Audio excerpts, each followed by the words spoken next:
But whenever you ask who works in a very heavily regulated industry, I'm, oh yeah, me. I said, well, what if there was a tool that metaphorically allowed you to break the rules without actually breaking them, to come up with, to get out of your river of thinking and think differently?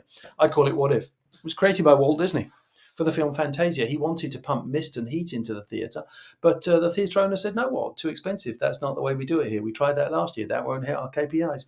So step one, list the rules of your challenge. Don't think about them, just list them. Otherwise, you'll start thinking of all the reasons you can't break them. So he said, okay, what are the rules of going to a movie theatre? I must sit down. It is dark. I must go at a set time.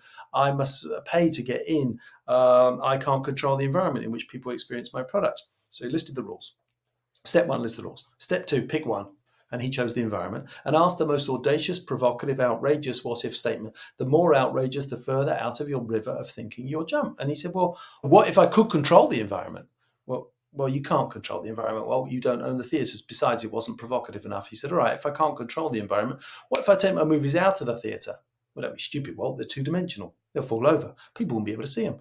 What if I made them three-dimensional? Well, how you can do that, Walt?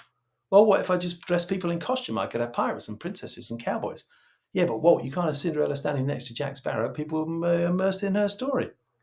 Well, what if I put each of the characters in a different themed land? Boom. What if I called it Disneyland? Oh, we're done here. So fast forward to 2016, I used the same tool. We'd seen Ebola in Africa. We'd seen SARS and H1N1 in Asia. From 2005 to 2020, Ebola, bird flu, H1N1, SARS, and COVID. And so we sat in a room, six of us, and I said, what if this goes global? What if we had to close our theme parks in Shanghai, Hong Kong, Tokyo, Orlando, etc.? And what if we had to dock our ships? What if nobody went to the movie theatres for a month? I mean, you've got to figure that at the time, 80% of Disney's revenue was from live entertainment. You're like, ooh, well, could we take an 80% revenue hit for 2 years? Probably not. And I turn it around and say, well, what if we went to the consumer? Well, welcome to the world of Disney Plus. Have a nice day.